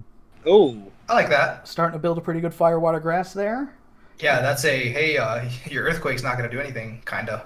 I mean, it's still probably going to kill Salazzle, but it helps. Your 120% damage turns into 80% damage or something. Right. He survives. Helps with the ice type weakness that you mentioned earlier. Well, I mean, not necessarily a switch in, but No, yeah, but it is indeed a revenge killer. And to finish off round 3 here, remember when I said that Mitch took Halucha and Pincurchin? I wonder. And that his team was called Charlie Done Surge Surf? Oh, well, he took a Raichu. Wow. Getting daring, aren't we? Who would have guessed? So, all right, let's talk about the divisions here then. Because it's time to reveal them. Starting things off, we're going to talk about the Miss Mages division, which let's get rid of. Let's move Lando over here. So yeah, good spot. Good spot. He's creeping up on Miss Maggie's. Don't hit you with creeping up on all of us. We've got in the Miss Mages division LCD, Murphy, Nigeria, and M1. We will see how that all mixes together once I get those images up. Lando's there. What? That's why Lando's there, because he's in this division. Yeah, exactly. He's creeping up. He is. In the Drifblim division, we've got Tristan, we've got Jim, we've got Mike, and we got Dan. I hate this division. Oh, Mike. I'm not happy with this division. Mike's greatest enemy is Tristan, so with the team that he picked, like you said, because it's kind of a meme team, Lord knows what's going to happen, but he's on for the ride. It's going down. Tristan's whole team just makes me scared. In the Jellicent division, we've got Bick, Manny, Dylan, and Thomas. We're going to see some heat in this division. Between Bick and Manny, and then the Aegislash, there's going to be some great games.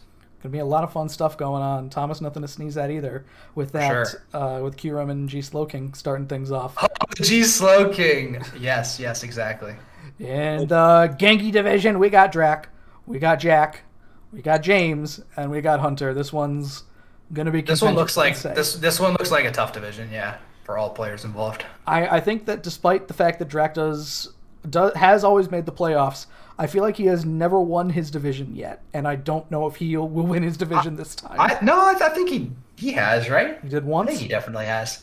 Maybe season 9 or 10. He went like undefeated one time, didn't he? No, I don't know. Undefeated. Or like 8-2. Remember? He does. Nido King season, maybe? He definitely does well, but like he was behind Lebo last season. He barely scraped in. I think he was with Jack that season as well. I don't know. It's tough out there for Drac sometimes. This is true. And finally, in the Dusk Noir division, we got Lebo, Kyle, Dave, and Mitch. Oh boy. This one's going to be tough for Mitch. It's all gonna be tough for Mitch. Basically, I mean, it's no matter what division. No offense to Mitch, whatever division you put him in. I mean, he's got a good core to start things off, and that's usually, as long as he has a. I don't know, dude. I don't sleep on Mitch. Other people sleep on Mitch. I think he's gonna do probably okay. Not great, I don't think, but I think you're sleeping on him. Yeah, that's pretty fair. Maybe a little bit better. I don't know. All right, so I forgot to put these images in, so I'm going to put the first one in very quickly. Where is it here? We're looking for draft so far. Miss Magus is where we're starting off. Okay, So here's what the division of Miss Magus is looking like so far. And I love it. Oh, did I put Milotic instead of Salazzle? Oh, my bad. M1 took... I don't think Milotic is in any of these teams yet. M1 takes Milotic next round, spoiler alert. So... Oh! That's probably more important to the discussion than Salazzle is, honestly. Probably. Yeah, my bad. I put that one in by mistake. That's all right. It's a good Firewater Grass core. We know who's there. Yeah, that's a good Firewater Grass core. I mean, you got Murphy's team there with the Sand Rush. You've got... Nigeria's is looking kind of... I mean, I feel like I always look at Manaphy as the odd man out, like, generally. You shouldn't. And I probably shouldn't. Oh, my goodness. A Z Rain Dance against Murphy's team, Manaphy wins. Free. But, I mean, I would just look at Milotic, though, against most of this. Maybe that's why I put it in there. It was like, wow, Milotic was a good pickup. Yeah, no, I mean, using Milotic, I loved Milotic. It's so good. It was really, really good. It just hangs. Yeah, it does. And especially versus Pokemon like Salamence, Donphan, Excadrill, Gigalith, like pretty much against everything, it does pretty decent. Yeah, that's pretty good for the division here. And, I mean, there's a lot of rocks that Lando's going to have to deal with. You got Gigalith, you got Mega Diancie. Yes. Donphan's a big defense boy. He's probably he'll shake off a Supersonic Sky Strike. This to me... Nobody wants those Earthquakes. This feels like a division that, as soon as one player gets one turn of advantage, they might just win the game. Like, if you get Sand up, Excadrill might sweep. If you get a D-Dance up, like, Salamence might do it. If Diancie gets a Diamond Storm up, Diancie might sweep a team as well.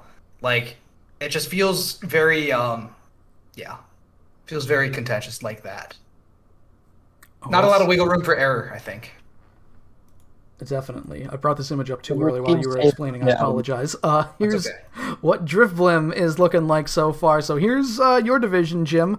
And when you see it all kind of laid out like this, with, Dan going really fast with his 2 mods and Hippowdon, and Mike's kind of meme team, Tristan's absolute powerhouses all together.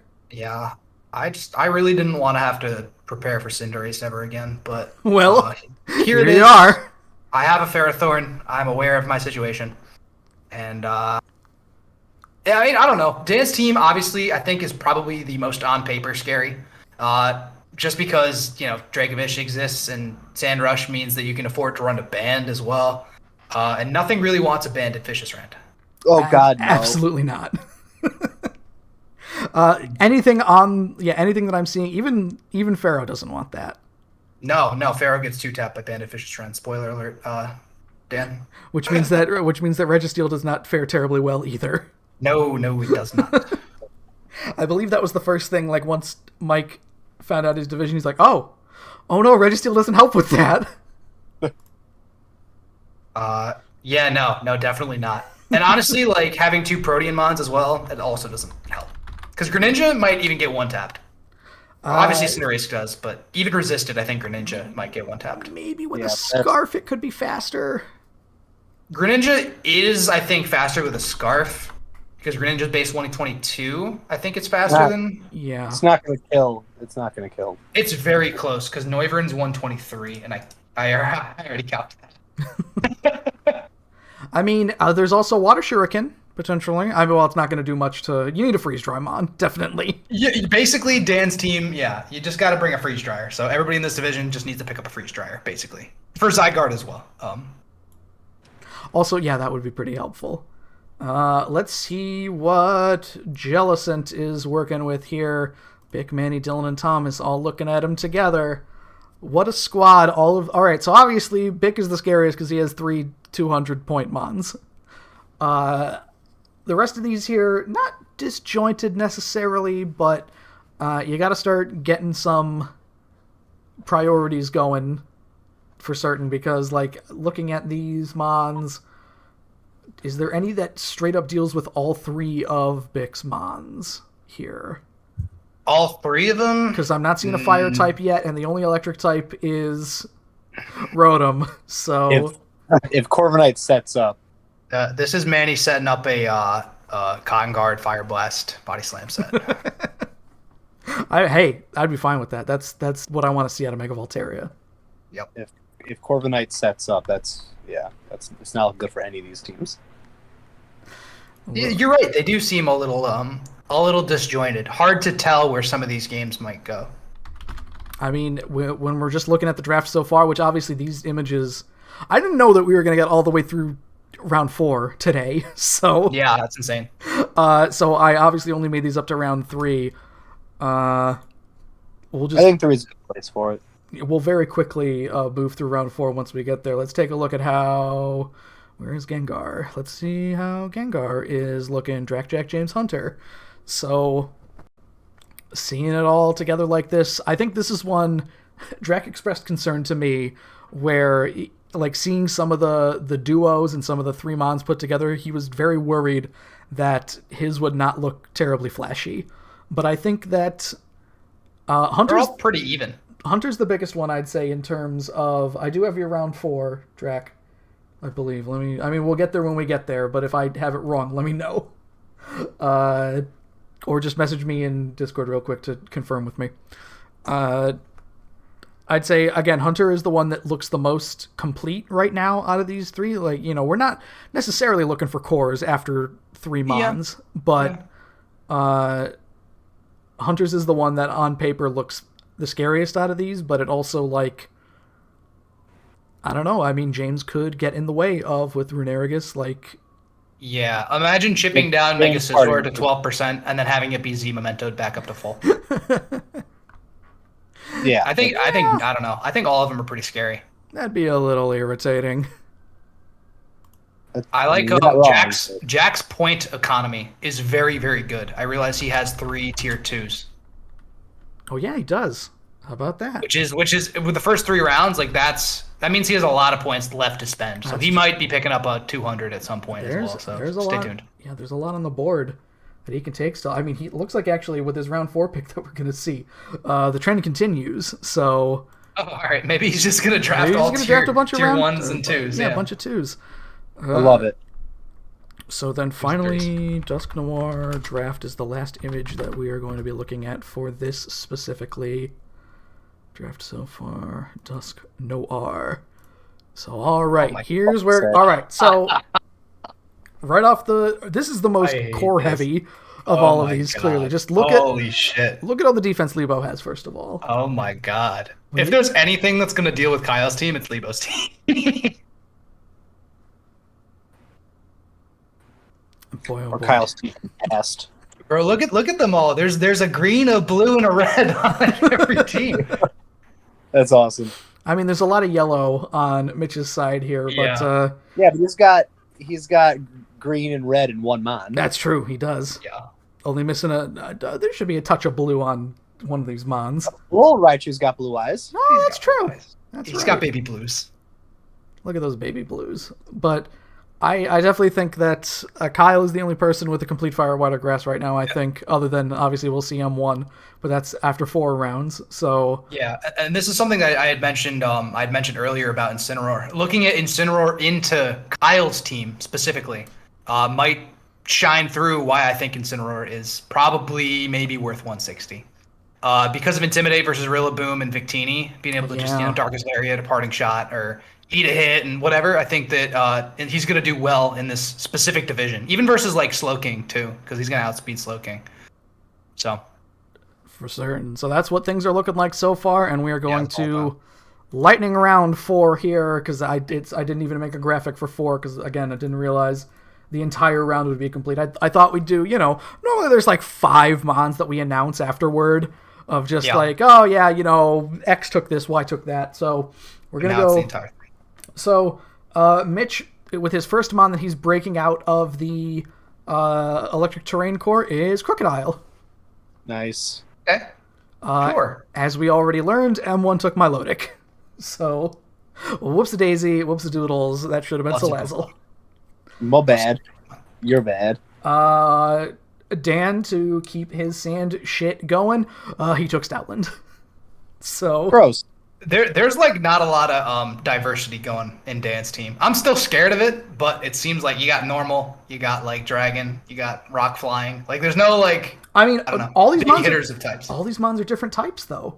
That's the thing. True. There's no crossover anywhere yet. With Nigeria, you got Latios, Mega Diancie, Manaphy, and Fortress. I love it. Fortress is the big dude. I love it. Aegislash, Tyrantrum, Rotowash, and Hatterene. An interesting pick there. Aegislash, Tyrantrum, Rotowash, Hatterene. Ooh, okay. All right. I mean, maybe you're looking for some kind of... Maybe that could be your trick room. Maybe that's how you get Aegislash to work better. So if he starts going super fast. Does Aegislash itself get trick room? I don't know. I don't think so. No. That'd be way too good for it, I think. You think so? I don't know. But that's still crazy, though. That's helpful. We've got Tristan with, again, the crazy picks coming out here. Glastrier, Zygarde 50, Mega Heracross, and Zarude. I like this pick. I don't want to face it, but I think people sleep on this thing because it's Grass Dark. It's very good. It is a very good mon. Yeah, that's hard. Very nice. And it better be nicknamed Song Name every week. Let's see, going after that, Tapu Koko, Mega Beedrill, Vaporeon, and hey, why not stay fast with Tornadus T? Oh, there goes Torn. Okay. Torn's worth 200 points. Definitely. Except it went halfway through round 4, guys. Come on. If you like them at 160, pick them at 160. Come on. For Bick, we've got Garchomp, Mega Gallade, Celesteela. Again, 600 points. You'd think he'd be kind of slowing down a bit. No, he still took Weavile. Oh, wow. Okay. So for those of you keeping track, that's 380 points to use on 7 mons. Do that math. The math does work. The math works out. It does out. not check out that much. I mean, it does work out, but no, it's a lot. It's basically only 4s and 5s from here on out. Yes, that is true. Kyle's side, we've got Victini, Rillaboom, Toxapex, and why not Big Gligs? Boy, oh no, old Gligar. I didn't realize. That's a lot of defense. Oh, hidden power. Between Toxapex and Gligar, no fun. No more hidden power too. That's true. That's a Pokefang. That's the Gligar Victini. That's patented. Oh, that's true.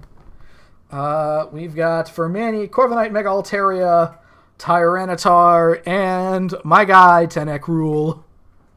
Nice. That's a Tentacruel pick. Hey, I like that. Mon. I used Tentacruel with Mega Altaria. I think they were good together, so I like this. With James, he's got Mega Scizor, Rotomage, Runerigus, and Ol Kingdra. Huh. Mega Scizor, Runerigus. Okay. I don't think he's going to do Rain. You don't really even need to, because this thing gets Dragon Dance. That's true. I mean, it's Kingdra's sort of... At 120, it's tough without Rain, but I still think it has value, definitely. I mean, Water Dragon's really good typing, and then also, like, base 540 stats, 95 and everything, except for like speed and HP. Yeah. It can be good. I like it. I like them. For LCD, we've got Clefable, Salamon's, Donphan, and now how about a Slowbro? Yeah, you want to hit pivots between Clefable and Slowbro? You want Clefable to teleport and then Slowbro to also teleport? That's the genist of Gen 8 metas right now. Yeah, and now you have Salmonson and have fun. Oh boy. Jim, why don't you tell us what you got to pair with your other guys here? Oh, I picked Noivern.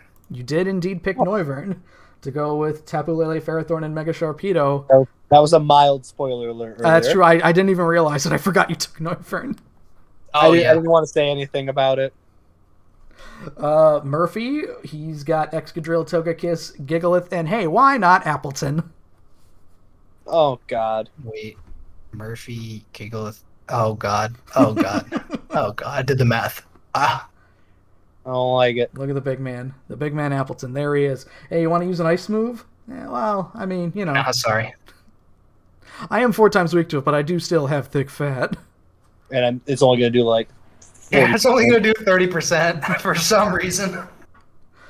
So, Dragapult, Incineroar, Seismitoad for Dave. How about you throw all Metagross on there? Oh, big picks. Big Wow. picks. Love this guy. That's another 202 160s, so big spenda coming out of the gates here. Next, we've got for Jack, Mega Pinsir, Amok, Rotom, and hey, why not Arcanine? Oh. Rotom Arcanine, I like. There's another tier 2 for you, so it's twos. He's twos in it here. And the thing is, I mean, these are all scary tier 2s. You know, this could be a decent strategy that's developing here where you keep things kind of middling and you're going to end up with a lot of good options. There are some borderline tier 1s in here as well, you know, with the Pinsir, Amok. You know, there's some 140-point Pokemon in there. I would argue Arcanine is. I would argue against it, but that's okay. Arcanine's still definitely very good for the team comp. All right. Next, we've got Thomas. And Thomas has, of course, Kyurem, Slowking, and Scary Gary. How about you throw Mega Audino in there? Holy shit.